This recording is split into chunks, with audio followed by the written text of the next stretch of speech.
Happy Shivratri to all of you. आज महाशिवरात्रि का दिन है और शिव जी की कृपा आप सब पर बनी रहे। ओके, तो उसके साथ ही हम स्टार्ट करते हैं plant growth regulators. Plant growth, thank you, welcome, God bless you. Plant growth and development जो चैप्टर है उसका रिवीजन। तो चैप्टर का नाम जो डेवलपमेंट वाला पार्ट है, जो अरिथमेटिक वाला पार्ट था, हमने ऑलरेडी डिस्कस कर लिया था। ज्योमेट्रिक ग्रोथ, अरिथमेटिक ग्रोथ और क्या था, फटाफट बताओ। एक्सपोनेंशियल जो ग्राफ, ठीक है, लॉजिस्टिक ग्राफ जो था, यानी लीनियर पोर्शन सारा, ठीक है। इसके अलावा आपके क्या रहता है, ओके। सो प्लांट ग्रोथ रेगुलेटर्स में फर्स्ट पोर्शन भी ऑलरेडी डेड। बेसिकली जो प्लांट ग्रोथ रेगुलेटर्स वाला पार्ट है, ये चैप्टर दो पार्ट्स में डिवाइड है। जो हम उसकी ग्रोथ के बाद ग्रोथ और डेवलपमेंट वाले पोर्शन में, उसके अलावा जो ग्रोथ और डेवलपमेंट एक्चुअली होती है वो किस वजह से होती है। हार्मोन्स आप लोगों ने ऑलरेडी, एनिमल फिजियोलॉजी हम लोगों ने कर लिया, ह्यूमन फिजियोलॉजी, है ना।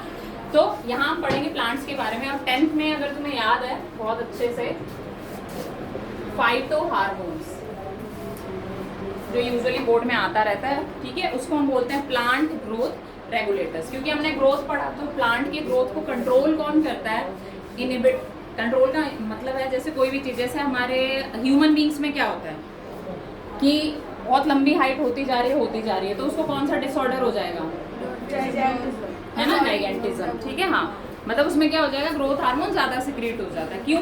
क्योंकि वो एक पर्टिकुलर टाइम के बाद इनहिबिट नहीं होता है ना। रिलीजिंग हार्मोन और इनहिबिटिंग हार्मोन्स दोनों होते हैं ना। तो यहाँ प्लांट में भी हम दोनों चीजों के बारे में पढ़ेंगे कि कुछ तो है, जैसे आपके जो पार्ट हैं जो प्लांट को ग्रोथ करवाते हैं रेगुलरली, और कुछ ऐसे हैं जो इनहिबिट कर देते हैं, जैसे कि ये जो लास्ट के दो दिख रहे हैं तुम्हें, ठीक है, इथाइलिन और एबीए, जिसका फुल फॉर्म होता है, आप चाहे तो एग्जाम में जरूरी नहीं आपको पूरा लिखना, बायोलॉजिकली आप सिर्फ एबीए लिख सकते हैं, बट कैपिटल में लिखना, स्मॉल में लिखोगे तो नंबर कट जाएगा, ठीक है। और बाकी जो ये है, ये जो प्लांट ग्रोथ को एनहेंस करवाते हैं, ठीक है। तो ये बेसिकली ग्रोथ को एनहेंस करवाएंगे, मतलब ग्रोथ को इंक्रीज करेंगे, और ये ग्रोथ को जब कंप्लीट हो जाएगी कहाँ रोकना चाहिए, ठीक है, ये समझ आ गया। अब मैं बेसिक फंक्शन बता देती हूँ, उसके बाद हम उसको डिटेल में एक्सप्लेन करूँगी। फर्स्ट है आपका ऑक्सिन। ऑक्सिन क्या करता है, जैसे नोड्स इंटर नोड्स, ध्यान है क्या होता है बताओ। जहाँ से कनेक्टिव पॉइंट होता है लीव्स और स्टेम का, और फर्स्ट लीफ और सेकंड लीफ के बीच में जो डिस्टेंस होता है, गुड। जहाँ से लीफ आई है, कोई भी ब्रांचेस ट्रिक्स आ रहे हैं, ठीक है, उस पर्टिकुलर पार्ट को हम बोलते हैं नोड्स।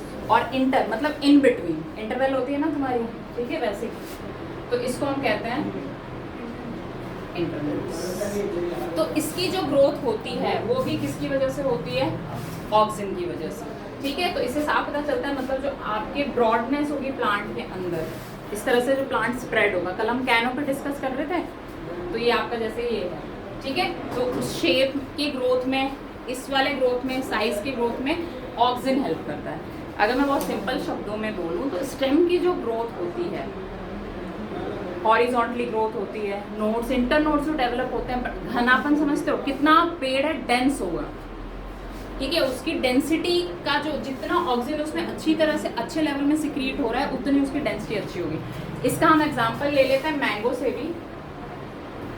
मैंगो का पेड़ तुमने देखा है, सर्कुलर फॉर्म में होता है ना। अब उसमें जितना घनापन है उतना उसमें, जैसे मई जून से पहले ही आपके उसमें बीज आने लगते हैं, फ्लावर्स आते हैं ना, सफेद रंग के देखे होंगे तुमने। जितने ज़्यादा ब्रांचेस ट्रिक्स होंगे उतने ज़्यादा उसमें फ्लावर्स आएंगे, जितने ज़्यादा उसमें फ्लावर्स आएंगे उतना क्या होगा, गुड, उसमें फ्रूट्स आएंगे, ठीक है। तो दैट्स द रीजन कि जो ये ग्रोथ हार्मोन्स होते हैं वो पर्टिकुलर किस अकॉर्डिंग, मतलब किस शेप में ग्रोथ करवा रहे हैं, हाइट करवा रहे हैं, क्या कर रहे हैं, उसके अकॉर्डिंग, ठीक है। ये समझ आ गया ऑक्सिन वाला। अगर हम इसको तुम जिब्रेलिन बोलो, गिब्रेलिन बोलो, वो पूरी तरह से तुम्हारी मर्जी है। मैंने फिर पहले भी कहा है कि मैं इंग्लिश का तो वो करा नहीं रही हूँ, ठीक है, वो आपकी मर्जी है, क्योंकि हम फोनेटिक्स नहीं पढ़ रहे हैं। जो गिब्रेलिन होता है वो आपके रिस्पॉन्सिबल होता है हाइट के लिए। ये सबसे पहले एक्चुअली फंगस में मिला था, एक प्लांट फंगस था, प्लांट फंगस से इसका एक्सट्रैक्ट किया गया था, ठीक है। अब इसमें ध्यान रखना, जैसे तुम्हारे नेप्थलीन एस्टिक एसिड, Na दिया हुआ ना, Na नेप्थलीन ब्यूटारिक एसिड, ये आर्टिफिशियल ऑक्सीजन हार्मोन है। नेचुरल तो ऑक्सीजन ही बोलेंगे हम उसको। साइंटिस्ट ने इसको क्या किया, आर्टिफिशियली भी लैब में डेवलप किया। जैसे मैंने बताया था एक एक्ट्रेस थी जिसने आर्टिफिशियली हार्मोन इंजेक्शन लगवाया था और वो 15-16 साल की थी। हाँ, नाम तो मेरे को ध्यान नहीं है, तो मैं थैंक यू, ईवा जो भी है, मतलब जीवा जो भी है ना। तो वो भले ही 15-16 साल की थी, लेकिन इसकी उसकी ग्रोथ कैसी हो गई, वो मतलब दिखने लगी 24-25 मूवी के डिमांड के अकॉर्डिंग, ठीक है।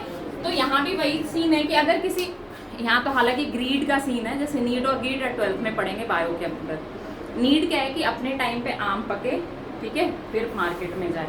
ग्रीड क्या है कि वो टाइम से पहले उसको इंजेक्ट कर करके सीजन से पहले केमिकल डाल के, एक तरह से कहा जाए, मार्केट में सेल किया जाए। अभी जो तुम मार्केट में अंगूर आ रहे हो, अगर तुमने खाया है तो एक नेचुरल जो टेस्ट होता है वो सारे अंगूर में तुम्हें नहीं मिलेगा, स्पेशली वो जो आर्टिफिशियली इंजेक्ट किए गए, जो देखने में बड़े ही बड़े से सुंदर से हैं, चमक धमक से लगते हैं। ऐसा केला भी देखा होगा तुम लोगों ने मार्केट के अंदर, जो बाहर से एकदम पीला अच्छा सा शाइनी अपीयरेंस होगा। एप्पल भी देखा होगा। ऐसे ज़्यादातर जो फ्रूट्स होते हैं वो केमिकल उसमें इंजेक्ट किया होता है आर्टिफिशियली। वही केमिकल्स देखो, एक तो कीचड़ के पानी में ऑलरेडी फसल उगाई जा रही है, दूसरा ये बच्चा कुचा केमिकल्स इंजेक्ट कर देते हैं पकाने के लिए, बढ़ाने के लिए हाइट को उसको, तो और फिर हम वो खाते हैं। उसके बाद रिजल्ट आप सबको पता है, पीसीओडी से लेकर स्पर्म मोटिलिटी या स्पर्म प्रोडक्शन खत्म हो जाना और बहुत सारे। And that's the reason IVF market इतना बूम कर रहा है। परसों न्यूज़ पढ़ी थी, परसों नरसों आईवीएफ वाली गुड न्यूज़ देखी है। सेम कंडीशन आईवीएफ में हुई थी कि एक्चुअली एक फीमेल थी, फॉरेन का केस है ये, फॉरेन का है, यहाँ किया था वो मुझे अच्छे से ध्यान नहीं आ रहा है। उसने मतलब उसको ऐसा बच्चा चाहिए था कि मतलब ग्लोइंग फेस हो ऐसे करके, और वो खुद भी बहुत पूरी वाइट थी, ठीक है। और उसको जो बेबी हुआ वो पूरा डार्क अपीयरेंस का था। और फिर जब उसका डीएनए टेस्ट किया गया तो पता चला एक्चुअली वो उसका बच्चा ही नहीं था, वो इन लोगों ने स्पर्म एक्सचेंज कर दिया स्पर्म में। अब बात है कि हो गया सो, और फिर उसके बाद एक्चुअली जिसका वो बच्चा था उन लोगों ने इस औरत पे केस भी कर दिया। उसकी गलती नहीं है, but you know there are different kind of people वाली बात है, ठीक है। एनीवेज, तो आर्टिफिशियली यहाँ भी वही सीन है कि अगर हम आर्टिफिशियली ये चीज़ रेगुलर कंज्यूम करें, हालांकि बहुत सालों से ही हो रहा है, वी कैन ओनली होप कि जैसे आज आपके न्यूज़पेपर में आया है कि ब्रिटेन के अंदर ऐसा ऑर्गेनिक फार्मिंग डेवलप किया गया है जिससे प्रोडक्शन भी ज़्यादा होगा और उसका कोई साइड इफेक्ट नहीं होगा। क्योंकि यूजुअली ऑर्गेनिक फार्मिंग में क्या होता है कि प्रोडक्शन धीरे धीरे होता है, तो प्रोडक्शन थोड़ा सा कम हो जाता है। लेकिन अब ऐसा ऑर्गेनिक फार्मिंग आ गया है उस टाइप का कि जिससे प्रोडक्शन भी अच्छा होगा, और ऑब्वियस सी बात है ऑर्गेनिक है तो हमारे लिए हेल्दी होगा, तो होपफुली वो इंडिया में भी आ ही जाएगा। यहाँ तक कोई डाउट है तो बता दो मुझे। नेक्स्ट आ जाओ, गिबरेलिन, ठीक है। ये आपके रिस्पॉन्सिबल होता है हाइट के लिए, ठीक है। कोई भी, अब हाइट का जैसे हम बहुत अच्छा एग्जांपल ले सकते हैं हमारे शुगर केन स्टेम से। बैम्बू, हाँ बोलो। हाँ, बैम्बू भी कह सकते हैं, ठीक है। गुड। बैम्बू आपको पता है ना, ग्रास होता है, सबसे लंबा ग्रास। पहले तुम्हारे 12th में फर्स्ट चैप्टर में इसका दिया हुआ था, once in a lifetime bamboo में फ्लावर आते हैं, पूरी life, once in a lifetime. अब तो चैप्टर ही डिलीट कर दिया ताकि हम आगे ना पढ़ पाए। क्यों जान पाए आप इतनी जानकारी? क्योंकि अभी हो जाता है ना कि हमारे सिलेबस में नहीं है तो हमें क्या करना है वाली बात है ना, ठीक है। ओके, शुगर केन का मैं बता देती हूँ। शुगर केन की देखो स्टेम जो है वो जितनी उसकी हाइट अच्छी होगी उतना क्या होगा, शुगर प्रोडक्शन, वेरी गुड। चीनी का प्रोडक्शन उतना ही ज़्यादा होगा, ठीक है। तो वहाँ पे आपके काम आता है गिबरेलिन, ठीक है। हाइट जितनी अच्छी है, इसमें भी तुम्हारे 12th में क्वेश्चन आता था पहले, अब तो चैप्टर ही डिलीट कर दिया। साउथ में जो शुगर केन होते हैं और जो नॉर्थ में शुगर केन होते हैं उसकी स्टेम में डिफरेंस क्यों होता है। जो साउथ के शुगर केन होते हैं अगर देखा है तुमने तो काफ़ी थिक होते हैं, काफ़ी थिक स्टेम होती है उनकी, मतलब यहाँ या वहाँ काफ़ी सारे फैक्टर्स हैं। ह्यूमिड, ऐसे तो ह्यूमिड वेदर तो तुम्हारे यहाँ यूपी बिहार बंगाल में भी रहता है, इस साइड भी बंगाल तो पूरा जैसे कोस्टल एरियाज की साइड आ जाता है, बट वहाँ स्पेसिफिक था कि जैसे वहाँ की शुगर प्रोडक्शन ज़्यादा होती है, थिक, मतलब देखो हाइट की एक बात है ये वाली, जैसे हाइट तो लंबाई के साथ साथ स्टेम थिक भी होती है वहाँ की, ठीक है। और जबकि यहाँ की बात करें अगर नॉर्थ इंडिया के, तुमने गन्ने का जूस पीते ही हो, पता ही है। यहाँ का तुमने जो शुगर केन देखा है, गन्ने देखे हैं, वो पतले पतले से होते हैं, उतने वो नहीं होते। गांव के तो फिर भी होते हैं, जो शहरों में आपके शुगर केन जूस के बनने के लिए आते हैं ना, उसमें इतने नहीं होते। हाँ, वो ज़्यादा वो नहीं होते हैं।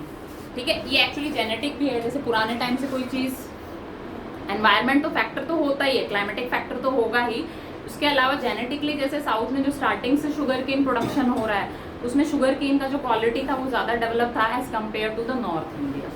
ठीक है, ऑफिसिनेलिस करके कुछ ना, Saccharum officinalis scientific name, saccharin sugar याद है, बायोमोलिक्यूल्स, उससे उसका साइंटिफिक नेम आया है, सैक्रम ऑफिसिनेलिस। ठीक है, ये समझ आ गया गिबरेलिन। ठीक है, कि हाइट, जितनी हाइट, तो ये आर्टिफिशियली भी इंजेक्ट किया जाता है अगेन, ताकि शुगर केन मान लो नहीं अच्छा ग्रो हुआ या उतनी जितनी एक्सपेक्टेड थी उतनी हाइट नहीं हुई, तब आर्टिफिशियली किया जाता है ताकि अगेन प्रोडक्शन अच्छा हो। ठीक है, नेक्स्ट आ जाइए आप लोग, साइटोकाइनिन। साइटो का मतलब क्या होता है? सेल। ठीक है, और काइनिन का मतलब होता है डिवीजन। तो ये बेसिकली जो सेल्स होते हैं उसके डिवीजन में यानी डिवाइड करने में हेल्प करता है। अब डिवाइड होगा अगर सेल, तो क्या फायदा होगा बता सकते हो? क्या मैं कोई भी सेल डिवाइड हो रहा है प्लांट के अंदर, तो बेनिफिट क्या है वो बताओ। ठीक है, गुड ग्रोथ जल्दी होगी। और देखो कल मैंने बताया था मेरिस्टेमेटिक टिश्यू और परमानेंट टिश्यू। इसके अलावा जैसे कोई भी इंजरी होती है, कोई भी कटपट, कोई भी चीज़ ऐसी हो जाती है, तो उसमें जब माइटोटिक ग्रोथ होती है, मतलब सेल डिवीजन होता है, तभी क्या होगा कि उसकी सही ग्रोथ होगी और रिपेयरिंग होगी, रिपेयर और रीग्रोथ। तो अगर साइटोकाइनिन नहीं होगा तो जो सेल्स हैं वो डिवाइड, तो मान लो जैसे एक तो डिवीजन भी नहीं होगा, उसके अलावा अगर कोई सेल्स डैमेज हो रहे हैं तो वो नेचुरली रिपेयर नहीं होंगे। जब वो नेचुरली रिपेयर नहीं होंगे तो ऑब्वियस ही बात है कि डेफिशिएंसी आ जाएगी, और अल्टीमेटली उसका साइड इफेक्ट बाकी एनवायरनमेंट पे भी पड़ेगा, जो भी उसको कंज्यूम कर रहे हैं उन पे पड़ेगा। तो साइटोकाइनिन जो नॉर्मल सेल डिवीजन होता है, ताकि वो नॉर्मल होता रहे। ठीक है, जैसे फ्रूट है, फ्रूट बन रहा है, तो आम का शेप हो गया, आम का साइज हो गया, परफेक्ट हो। जैसे काफी बार तुमने देखा होगा कि इतने छोटे छोटे आम लगते हैं और गिर जाते हैं, है ना, जबकि उसके लिए रिस्पॉन्सिबल था कि इथाइलिन क्या होता, जब वो पकता तब जाके वो नीचे गिरता, ज्यादा ही पक जाता, वो इथाइलिन ज्यादा ही प्रोड्यूस हो जाता, तब वो पकता है ना। लेकिन काफी बार ऐसा हो जाता है, तो उसमें क्या होता है कि इसका मतलब उसमें प्रॉपर सेल डिवीजन नहीं हुआ।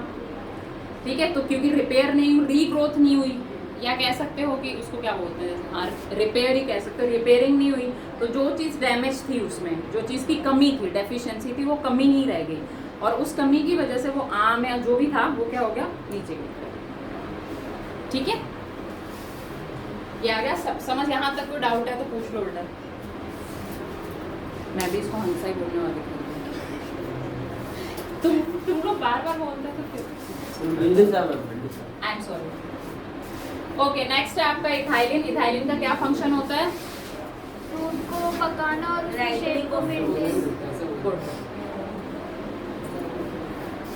राइटनिंग ऑफ फ्रूट। ठीक है, मतलब फ्रूट पक गया है अच्छे से, मतलब जितना उसको पकना था, ताकि उसका टेस्ट, इसके अलावा टेस्ट भी एनहेंस करता है इथाइलिन, तो हम जब उसको खाएं तो उसका अच्छे से टेस्ट हमें आए, राइटनिंग के बाद ही आएगा।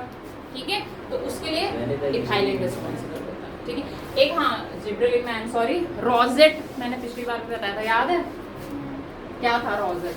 खाने की चीज नहीं, जो एक होती है। गुड, वेरी गुड, हंसू के लिए तालियां बजाए, हंसू को याद है अभी तक।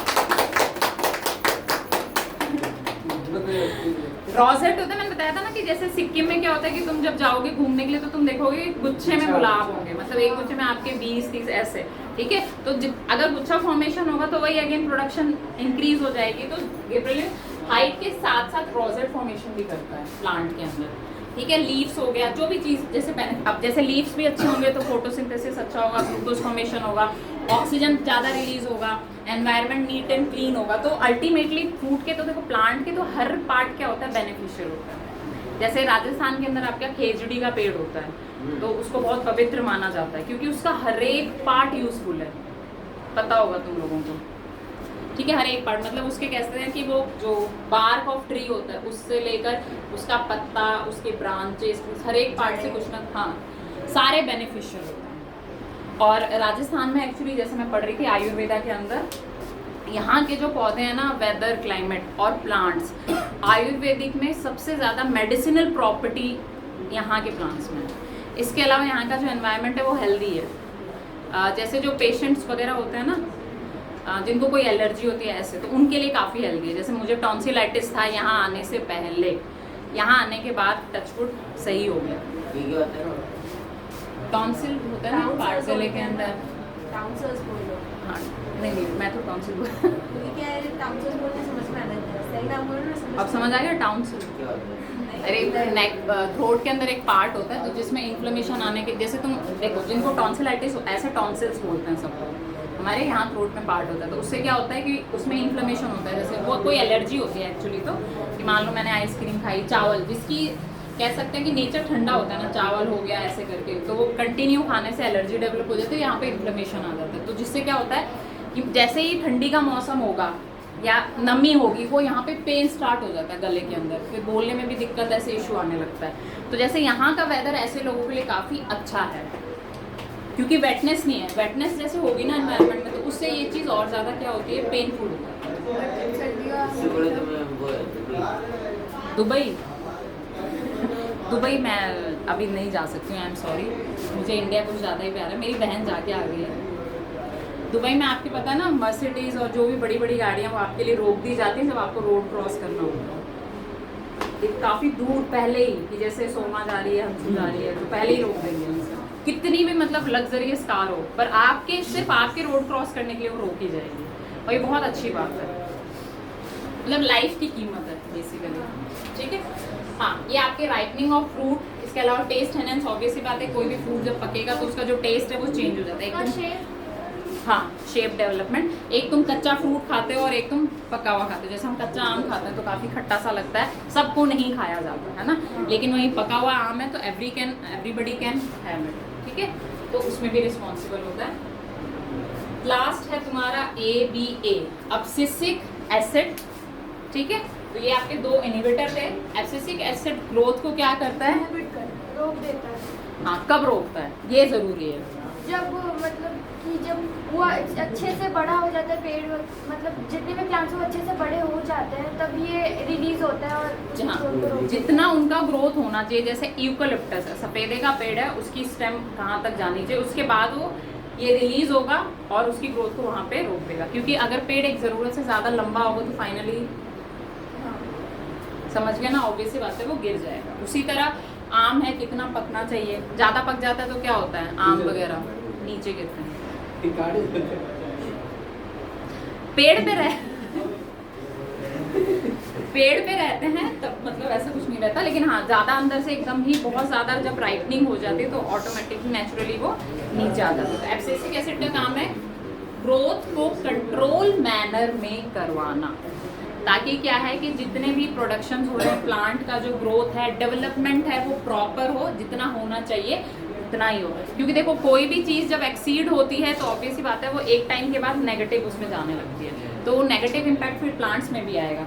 तुम्हारे अनफॉर्चुनेटली CBSE ने एक्चुअली जो डेफिशिएंसी चैप्टर था, मिनरल न्यूट्रिशन, बहुत अच्छा चैप्टर था, हम इससे रिलेट कर सकते थे। उसमें क्या होता है, एक एक नाइट्रोजन फिक्सेशन ध्यान है ना, 12th में आएगा तुम्हारे, हमारे सेकंड चैप्टर में दे रखा है, पर उसमें पूरा मैकेनिज्म था बेटा, नोड्यूल फॉर्मेशन के साथ कि एक्चुअली रूट नोड्यूल कैसे बनते हैं, तो उसमें प्रोटीन बनता कैसे,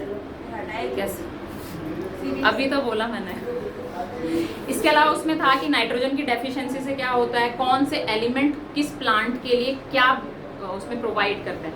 जैसे फॉर एग्जांपल हमारे लिए विटामिन ए क्या करता है, हमारी आंखों की रोशनी तेज करता है, उसी तरह प्लांट्स में भी सेम चीज़ें होती हैं। ऐसे हमारे लिए तो विटामिन मिनरल कार्ब्स आ गए, पर उन पौधों में जो हम विटामिन ए वाले, जैसे हम गाजर खा रहे हैं तो उस गाजर में विटामिन ए आया कहाँ से, वो पूरा था उसमें, ठीक है। कि मैग्नीशियम क्या करता है, कॉपर क्या करता है, फॉस्फोरस क्या करता है, RUBP कैसे बनता है, RUBP एंजाइम है तुम्हारे, वो उसमें था कि वो बनता कैसे, एक्चुअली सारा अच्छे से दिया हुआ था। बट कोई बात नहीं, इट्स ओके। यहाँ तक कोई डाउट है तो बता दो।